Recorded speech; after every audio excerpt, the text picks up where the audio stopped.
കുവൈത്തിൽ വന്നിട്ട് നിങ്ങൾ സീറോ മേക്കിംഗ് ചാർജിൽ ഗോൾഡ് വാങ്ങിച്ചിട്ടുണ്ടെങ്കിൽ, ഗോൾഡ് ഓർണമെൻറ്റ്സ് വാങ്ങിച്ചിട്ടുണ്ടെങ്കിൽ, അതെല്ലാം നിങ്ങൾക്ക് എവിടെ നിന്നെങ്കിലും കിട്ടുന്നുണ്ടെങ്കിൽ നിങ്ങൾ പറ്റിക്കപ്പെട്ടിട്ടുണ്ട്, നിങ്ങളെ പറ്റിക്കുന്നുണ്ട്. കുവൈത്ത് എന്ന് പറയുന്നത് ഒരു ടാക്സ് ഫ്രീ കൺട്രിയാണ്. അതുകൊണ്ട് തന്നെ നമ്മൾ ജ്വല്ലറിയിൽ കാണുന്ന ബോർഡ് റേറ്റിൽ നമുക്ക് ഒരിക്കലും എന്ത് ചെയ്യാൻ പറ്റില്ല, ഗോൾഡ് ഓർണമെൻറ്റ്സ് വാങ്ങാൻ പറ്റില്ല. അതായത് നിങ്ങളൊരു ജ്വല്ലറിയിൽ പോയിട്ട് ഒരു കോയിൻസ് വാങ്ങിക്കുന്നുണ്ടെങ്കിൽ പോലും മാർക്കറ്റ് റേറ്റ് പ്ലസ് അതിൻ്റെ മുകളിൽ ചെറിയൊരു പാക്കിംഗ് ചാർജ് നിങ്ങൾ കൊടുക്കേണ്ടി വരും. ഒരുപാട് പണിയെടുത്ത് ഓർണമെൻറ്റ്സ് ആയിട്ട് വരുന്ന ഓർണമെൻറ്റ്സിന് നിങ്ങളുടെ കയ്യിൽ നിന്ന് എക്സ്ട്രാ ₹1 പോലും വാങ്ങുന്നില്ല, അതല്ലെങ്കിൽ നിങ്ങളുടെ കയ്യിൽ നിന്ന് മേക്കിംഗ് ചാർജ് വാങ്ങുന്നില്ല എന്നുണ്ടെങ്കിൽ നിങ്ങൾ ആരോ നന്നായിട്ട് പറ്റിക്കുന്നുണ്ട്, അല്ലെങ്കിൽ നിങ്ങൾ എവിടെയോ പറ്റിക്കപ്പെട്ടിട്ടുണ്ട്. അതായത് ഒരു ഓർണമെൻറ്റ്സ് ഉണ്ടാക്കുന്ന സമയത്ത് ആ ഓർണമെൻറ്റ്സിന് ഒരുപാട് വേസ്റ്റേജ് വരും.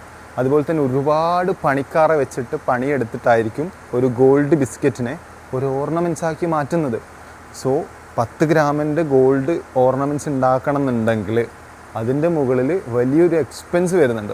അതല്ല, അത് മാനുഫാക്ചർ ചെയ്ത് അത് ഹോൾസെയിലേഴ്സിൻ്റെ അടുത്തെത്തി, ഹോൾസെയിലേഴ്സിൻ്റെ അടുത്ത് നിന്ന് റീറ്റെയിൽ ജ്വല്ലറിയിലെത്തി.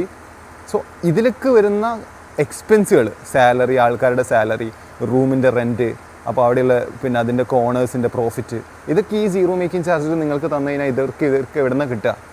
സോ നിങ്ങൾ കൃത്യമായിട്ട് ചിന്തിക്കേണ്ട ഒരു സംഭവമാണ്. അപ്പോൾ അതുകൊണ്ടാണ് ഞാൻ പറഞ്ഞത്, സീറോ മേക്കിംഗ് ചാർജിൽ കുവൈത്തിൽ നിന്ന് നിങ്ങൾക്ക് ഗോൾഡ് ഓർണമെൻറ്റ്സ് കിട്ടിയിട്ടുണ്ടെങ്കിൽ നിങ്ങൾ എവിടെയോ പറ്റിക്കപ്പെട്ടിട്ടുണ്ട്, നിങ്ങൾ ആരോ പറ്റിക്കുന്നുണ്ട്.